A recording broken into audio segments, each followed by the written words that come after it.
S എന്ന് പറഞ്ഞ രണ്ടക്ഷരം കേരളത്തിൻ്റെ ഒരു പരിച്ഛേദമായി മാറിക്കഴിഞ്ഞു. അദ്ദേഹം 96 പാർട്ടി സെക്രട്ടറിന് ശേഷം, അതിന് ശേഷം അദ്ദേഹത്തിനൊരു ഇവല്യൂഷൻ ഉണ്ടായിരുന്നു.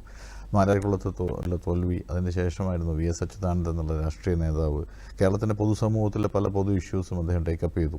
കേരളത്തിലെ പരിസ്ഥിതി സംബന്ധമായ വിഷയങ്ങളിൽ ഗ്രീൻ പൊളിറ്റിക്സ് കേരളത്തിൻ്റെ മെയിൻ സ്ട്രീമിൽ കൊണ്ടുവന്നത് വി.എസ്. അച്യുതാനന്ദനാണ്. അതുപോലെ വുമൺ സെൻട്രിക് പൊളിറ്റിക്സ്, സ്ത്രീകളുടെ വിഷയങ്ങൾ, അങ്ങനെ സമൂഹവുമായിട്ട് ഒട്ടിച്ചേർന്ന വിഷയങ്ങളിലായിരുന്നു വി.എസ്. അച്യുതാനന്ദൻ അദ്ദേഹത്തിൻ്റെ വ്യക്തിമുദ്ര പതിപ്പിച്ചത്. അതുകൊണ്ട് തന്നെയാണ് വി.എസ്. അച്യുതാനന്ദൻ എന്നുള്ള രാഷ്ട്രീയ നേതാവ് കേരളത്തിലൊരു വ്യത്യസ്തനാവുകയും അദ്ദേഹം പൊതുജനത്തിന്, ഇപ്പോൾ CPIM എന്നുള്ള പൊളിറ്റിക്കൽ പാർട്ടീൻ്റെ മാത്രം ഒരു വോട്ട് ബാങ്കോ അല്ലെങ്കിൽ അതിൻ്റെ മാത്രം ഒരു നേതാവോ ഉപരിയായിട്ട് അദ്ദേഹം കേരള സമൂഹത്തിലേക്ക് വലിയൊരു എന്താ പറയുക, വലിയൊരു പ്രതീകമായിട്ടോ അല്ലെങ്കിൽ ആ കേരള സമൂഹത്തിൻ്റെ ഒരു പരിച്ഛേദം എന്ന് തന്നെയാണ് പറയുക. ആ രീതിയിലേക്ക് വി.എസ്. അച്യുതാനന്ദൻ വളർന്നു കഴിഞ്ഞു.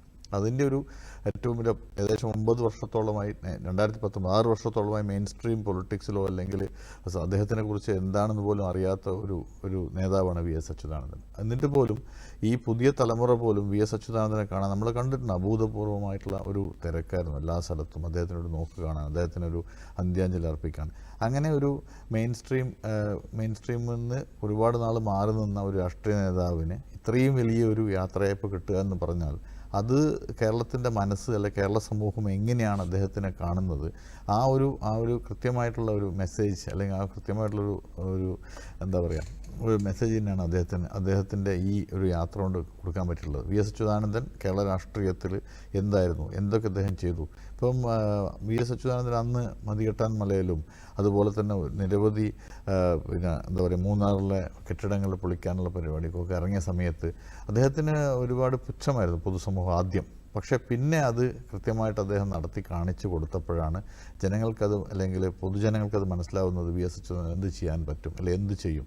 പിന്നെ അദ്ദേഹം ഒരു സേവിയർ എന്നുള്ള ലെവലിലേക്ക് കുറച്ച് കഴിഞ്ഞപ്പോൾ പൊങ്ങി വന്നിരുന്നു. അത് സ്ത്രീകളുടെ ഇഷ്യൂസ് ടേക്കപ്പ് ചെയ്യുന്നു.